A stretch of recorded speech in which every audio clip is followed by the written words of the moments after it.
Fala pessoal, bem-vindos ao canal Academia de Xadrez AXS, eu sou o mestre nacional Kaique Secafim, e bom, no vídeo de hoje a gente vai ver um confronto entre duas lendas, né? Então a gente vai estar vendo aqui Magnus Carlsen contra Judith Polgar.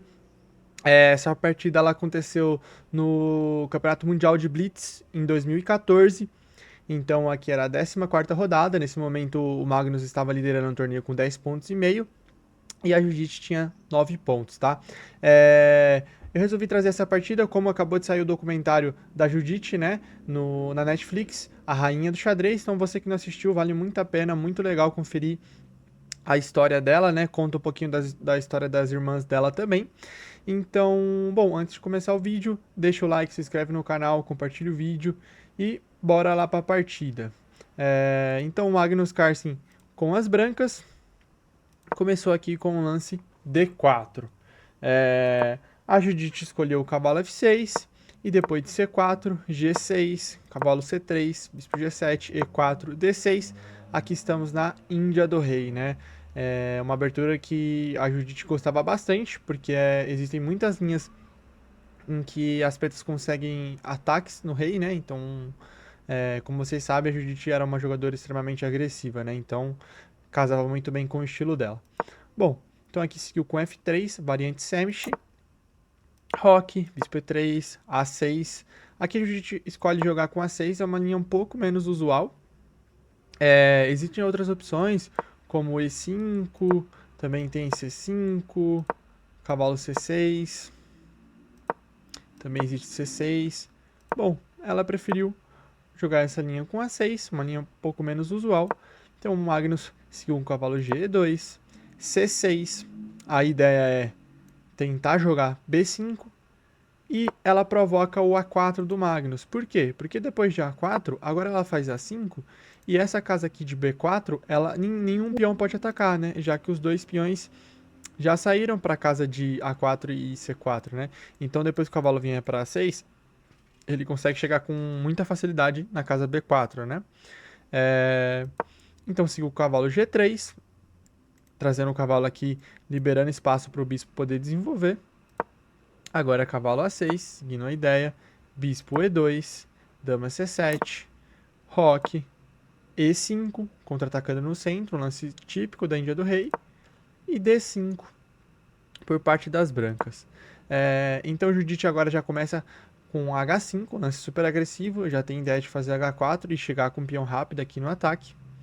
Então Magnus Carlsen joga com dama D2, terminando o desenvolvimento, conectando as torres. E depois de H4, cavalo H1, agora cavalo H5, trazendo o cavalo aqui para o ataque e também abrindo a possibilidade de fazer F5, que é um lance também muito típico na Índia do Rei. O Magnus seguiu com o cavalo F2, trazendo o cavalo para o jogo, e depois de F5, agora ameaçou F4 e o bispo está sem casa, então ele traz o cavalo para D3, porque depois de F4 o bispo vem aqui para a casa de F2, né? Bom, esse é um momento bem interessante da partida. Magnus Carlsen atacou o peão da Judite e ela defendeu de uma maneira um pouco diferente, né? Ela jogou o lance cavalo G3 aqui. Esse lance é bem forte, tá? Ele ataca o bispo branco, ataca a torre e, claro, se capturar aqui, por exemplo, ele pode simplesmente recapturar e depois um lance como o bispo E1. Agora o Magnus Carlsen ele tem ideias de jogar bispo F6 para passar a dama para conseguir dar checkmate, ou até mesmo dama E8, dama D8 ou dama E7, com a mesma ideia, né? Então por isso que aqui o Magnus não capturou, ele tirou a torre do ataque. Agora ela faz o lance C5, um lance importante. Então vai um conceito para vocês, sempre que a gente tenta atacar, a gente vai fazer algum ataque em alguma ala, ele tá fazendo aqui um ataque, ela tá fazendo um ataque aqui na ala do rei, então a gente precisa fechar o centro, tá? Por quê? Porque o contra-ataque do adversário ele vai vir ou na outra ala ou no centro, e esse lance é interessante, porque ele evita duas ideias. Uma das ideias é o lance B4, que já não pode ser mais feito, e um outro lance, vamos supor que faça, sei lá, um lance bem passivo aqui como torre B8, o lance C5, que já consegue um contra-ataque muito forte aqui no centro, né? Por isso, então, a Judite jogou o lance C5 e o Magnus Carlsen agora sim resolveu capturar, porque depois que captura, ele devolve a peça e agora a dama G5 ataca o peão e não tem mais como defender o peão vai acabar caindo. Ela trouxe a dama para F7, o Magnus tratou de jogar o cavalo na casa de B5, atacou o peão, então dama F6, propõe a troca das damas, e ao mesmo tempo que defende o peão, então agora o Magnus captura o peão. Bispo H6, e bom, agora as brancas têm que tomar muito cuidado, porque ela não tem nenhum lance fácil de fazer, né? O cavalo ele não tem praticamente nenhuma casa para ir, né? A não ser voltar, que não é nada ativo, né? As torres também não tem casa. O bispo não tem nenhuma casa interessante. Se traz o cavalo para F2, agora bispo F4 e a dama não tem casa, né? Então o cavalo precisa ficar aqui em D3, de olho na casa de F4. Então por isso aqui jogou o lance rei F2, um lance muito útil. Traz o rei mais para o centro, né? Depois que as peças forem trocadas, o rei é importante participar no centro. Ele também evita a entrada de bispo. E também tem uma ideia que é, depois de cavalo B4, agora torre H1, tá? Um lance bem importante aqui do Magnus.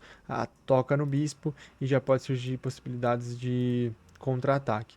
Então a Judite defendeu o bispo. E aqui o Magnus Carlsen fez o lance dama H4, propondo a troca de damas, já que ele tem um peão a mais, ele quer tentar trocar as peças aliviar, né? Uma outra possibilidade poderia ser esse sacrifício de qualidade, porque depois que rei toma, agora traz a outra torre. Depois de dama H2, ameaçou mate aqui. Então troca o cavalo primeiro, agora defendeu a ameaça de mate. E depois de dama G7, depois de dama H7, tem que jogar a dama G7. Porque se o rei for para E8, já tem ideia de cavalo C7, ganhando a torre, né? Então, depois de dama G7, agora a dama saiu da defesa do peão. E agora captura o peão, rei F6 para continuar defendendo a dama. Depois de cheque, G5, trago a dama, rei E7, troco o cavalo pelo bispo. E bom, depois dessa posição aqui de dama G4, agora o Magnus tem uma vantagem clara, tá? Por quê? Não é fácil como as pretas vão jogar, as brancas estão super defendidas, agora já tem ideias de invasão aqui na casa de E6, seguido de D6, com um monte de ameaças de checkmate, também tem ideias de torre H5, para tomar em G5, os peões, todos eles estão em casas fracas, então não é difícil de conseguir atacar esses peões, e a posição do branco é muito sólida, porque o preto não consegue invadir nenhuma casa. Então, seria uma possibilidade, né? Bom, mas não jogou isso. Vamos voltar. Então, aqui o Magnus preferiu jogar com dama H4. Trocou as damas. Depois de bispo G5. Agora torre H2. E agora a Judite resolve trocar duas peças por uma. Por que ela resolveu trocar duas peças por uma? Porque primeiro que tem um peão no ar aqui em D6. As brancas têm plano de trazer a outra torre já invadir na sétima fileira e ficaria muito perigoso. Então, para tentar aliviar um pouco essa pressão, ela resolveu entrar nessa linha aqui, né? Agora, não é bom capturar o peão, porque senão o cavalo consegue escapar e aí as pretas têm qualidade a mais, né? Então, rei C3, lance importante para tirar as casas do cavalo. Agora, torre A6, defendeu o peãozinho. Então, torre H1, atacou o cavalo. E depois de bispo D7, agora simplesmente captura o cavalo. E quando toma, agora o Magnus resolve tomar com o peão de C, né? Por que ele resolveu tomar com o peão de C? Porque ele quer deixar essa casa aqui, ó, para o cavalo poder manobrar para ela, né? Então é uma casa bem importante, onde ele consegue atacar alguns pontos aqui das pretas. Então voltou a torre, B3, agora traz a torre para a coluna aberta, tentando invadir aqui. O Magnus Carlsen joga o lance B6, e esse lance tem uma armadilha, tá? Porque depois de torre H2, torre G1 defendendo o peão, agora a Judite jogou o lance torre A6. Claro que aqui o Magnus já tem alguns descobertos, né? Já que se, por exemplo, capturar, a gente captura e agora o peão tá disparando muito rápido. Porém, a ideia dele não era essa, tá? A ideia era jogar o lance cavalo B2. E aqui a Judite acabou mordendo a isca, né? Capturou o peão em B6 e depois de bispo B5, ela abandonou, né? Abandonou porque agora não tem como evitar a ameaça de cavalo C4. E as brancas vai acabar ficando com uma peça inteira a mais, o que é mais do que suficiente para ganhar a partida, né? Bom, então para encerrar, vamos dar uma olhadinha aqui como ficou a classificação final. Então, o Magnus Carlsen em primeiro, com 17 pontos. O Nepo ficou em segundo, com 16 pontos, né? Então, a gente já vê que essa rivalidade deles já vem de muito tempo, tá? Desde que eles eram bem novinhos. Eles têm a mesma idade, então já há muito tempo eles dividem o pódio, né? Então, a Judite, ó, ela acabou ficando aqui, ó, na 26ª colocação, tá? A melhor jogadora com 12 pontos. Então, foi uma grande colocação, né? Vamos dar uma olhadinha aqui como é que foi. Então, ela acabou fazendo 12 pontos e ganhando 63 pontos de rage, tá? Vamos dar uma olhadinha agora aqui no Magnus. Magnus fez 17 pontos, apenas uma derrota e acabou ganhando 71 pontos de rage, né? O que é muito rage, tá, galera? Então, bom, esse foi o vídeo. Espero que vocês tenham gostado. Se vocês gostou, deixa o like, compartilha o vídeo, sigam a gente nas redes sociais e até a próxima.